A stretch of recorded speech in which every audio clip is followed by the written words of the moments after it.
अस्सलाम वालेकुम एवरीवन, कैसे हैं आप सब लोग। उम्मीद है कि आप सब खैरियत से होंगे। आज की वीडियो का जो टॉपिक है वो ये है कि कम टाइम में सिलेबस कवर करना है। एग्जाम में 2 से 3 महीने रह गए हैं और सिलेबस बहुत ज्यादा पड़ा हुआ है, जरा सा भी नहीं पड़ा हुआ है, एक चैप्टर भी नहीं रीड आउट किया हुआ। किस तरीके से सिलेबस कवर होगा, आज हम इस बारे में बात करेंगे।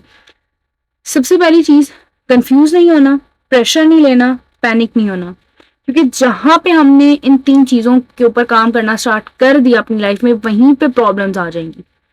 हमारी लाइफ में सबसे ज्यादा हर्डल्स क्रिएट करने वाली ये ही 3 चीजें हैं, क्योंकि एग्जाम में 1 महीना रह गया फॉर एग्जाम्पल, और आपको पता है कि आपने कुछ भी नहीं पढ़ा हुआ, आपको बिल्कुल भी नहीं आता, आप निल हो इस सब्जेक्ट में। तो आप क्या करोगे, वहीं पे आपने टेंशन लेना स्टार्ट कर दी, पैनिक होना स्टार्ट कर दिया, प्रेशर लेना स्टार्ट कर दिया। तो उससे क्या प्रॉब्लम होगी, जो चीज आपको समझ आनी भी होगी वो भी नहीं आएगी। जिस चीज को आप अंडरस्टैंड करने की कोशिश भी करोगे, वहां पे आप फुल स्टॉप लगा दोगे अपने लिए कि मैं तो ये कर ही नहीं पाऊंगा, मुझसे हो ही नहीं पाएगा। ठीक है, तो पहली चीज ये है कि आपने कंफ्यूज नहीं होना, प्रेशर नहीं लेना, पैनिक नहीं होना। खुद पे ये कॉन्फिडेंस रखना है कि कुछ भी हो जाए मैंने ये काम कर लेना है और मैं कर लूंगा। ये चीज आपने ज़हन में रखनी है। तो आज हम कुछ टिप्स और ट्रिक्स के बारे में पढ़ेंगे जिनके थ्रू हम जो है वो कम टाइम में ज्यादा से ज्यादा सिलेबस जो है वो कवर कर पाएंगे। पहली चीज जहन में ये रखनी है कि 80% जो पेपर आपका आता है वो इंपॉर्टेंट टॉपिक्स में से आता है। फॉर एग्जाम्पल इंग्लिश का सब्जेक्ट है, अगर हम इंग्लिश के सब्जेक्ट की बात करें तो इंग्लिश के सब्जेक्ट में अगर 12 टॉपिक्स आते हैं तो 7 से 8 टॉपिक्स में से ही आपका पेपर बनता है। वो इंतहाई इंपॉर्टेंट टॉपिक्स होते हैं। तो आपने ये सर्च आउट करना है कि इंपॉर्टेंट टॉपिक कौन से हैं, उन टॉपिक्स की सबसे पहले तैयारी करनी। ये नहीं करना कि बिल्कुल छोड़ देना, सिर्फ इंपॉर्टेंट के ऊपर ही रिलाय करना है। तैयारी तो हमने 12 के 12 टॉपिक्स की ही करनी है, लेकिन सबसे पहले हमने उन टॉपिक्स की तैयारी करनी है जो कि इंतहाई इंपॉर्टेंट है, जो कि बार बार रिपीटेडली रिपीट हो रहे होते हैं। उनकी पहले तैयारी करनी। जब हमने उन टॉपिक्स को रेडी कर लिया तो फिर जो बाकी रह जाएंगे उनका हमें इतना प्रॉब्लम नहीं होगा, वो तो हम आहिस्ता आहिस्ता कर ही लेंगे। तो सबसे पहली चीज स्टूडेंट्स के जहन में क्या आएगा कि इंपॉर्टेंट टॉपिक हम किस तरीके से सर्च आउट करें, क्योंकि हम तो नए हैं, हमने पहली दफा ये सब्जेक्ट पढ़ा है, हम तो पहली दफा इस क्लास में है, तो हमें कैसे पता चलेगा कि इंपॉर्टेंट टॉपिक कौन से हैं। तो उसका भी हल है, वो ये है कि 5 साल पुराने जो पेपर्स होते हैं, 5 years पास्ट पेपर्स जो होते हैं, उनको आपने देखना है, उनको चेक करना है कि क्योंकि हम सबको पता है 9th 10th first year second year के मॉर्निंग और इवनिंग दोनों टाइम में पेपर हो रहे होते हैं। इसी तरह यूनिवर्सिटी लेवल्स के भी आपको 5 years पास्ट पेपर्स मिल जाते हैं, छोटे लेवल्स के ऊपर भी आपको मिल जाते हैं। आपने क्या करना है कि मॉर्निंग और इवनिंग में देखना है कि कौन सा ऐसा टॉपिक है जिसमें से क्वेश्चंस आए हैं।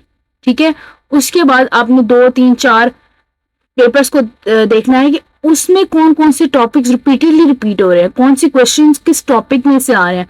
जहां पे आपको लगा कि फॉर एग्जांपल 12th टॉपिक में से 3rd नंबर वाला जो चैप्टर है उसमें से बार बार क्वेश्चन आ रहे हैं, 7th चैप्टर में से बार बार क्वेश्चन आ रहे हैं, 9 में से बार बार क्वेश्चन आ रहे हैं, तो आप पहले 3 7 और 9 टॉपिक की प्रिपरेशन करोगे, उस चैप्टर को पढ़ोगे। जब वो आपको क्लियर हो जाएगा फिर आप 1 2 और 4 पे आओगे। ठीक हो गया। उसके बाद अगर ये भी आप नहीं कर सकते, क्योंकि मोस्ट ऑफ द टाइम इतने पैसे नहीं होते हैं कि हम लोग जो है वो 5 years पास्ट पेपर को अफोर्ड कर सके, क्योंकि जाहिर सी बात है स्कूल कॉलेज यूनिवर्सिटीज के और भी बहुत से अखराजात होते हैं जिनकी वजह से हम लोग इन चीज़ों के ऊपर मनी नहीं एक्सपेंस कर सकते। तो इसका आसान हल क्या है, यूट्यूब। यूट्यूब पे जाकर अगर हम अपने टॉपिक के बारे में लिखेंगे, फॉर एग्जाम्पल आपको टॉपिक के बारे में भी लिखना नहीं पड़ेगा, आप वहाँ पे सर्च बॉक्स में जाके ये लिख दो कि 10th क्लास की इंग्लिश के मोस्ट इंपॉर्टेंट टॉपिक कौन सा है, तो वो टॉपिक्स की लिस्ट आपको मिल जाएगी। वहां से आप तैयारी कर लो, वहां से आपको पता चल जाएगा। उसके बाद आप यूट्यूब के ऊपर ही डिफरेंट टीचर्स आपको मिल जाएंगे, डिफरेंट लेक्चरर आपको मिल जाएंगे जो बार बार रिपीटेडली लेक्चर दे रहे होते हैं एक ही टॉपिक के ऊपर। तो आप एक टॉपिक जो इंतहाई इंपॉर्टेंट टॉपिक और आपको पता चल गया है उस टॉपिक की आप 3 से 4 लेक्चरर्स के लेक्चर सुन लो, वहां से आपको वो टॉपिक क्लियर होना शुरू हो जाएगा।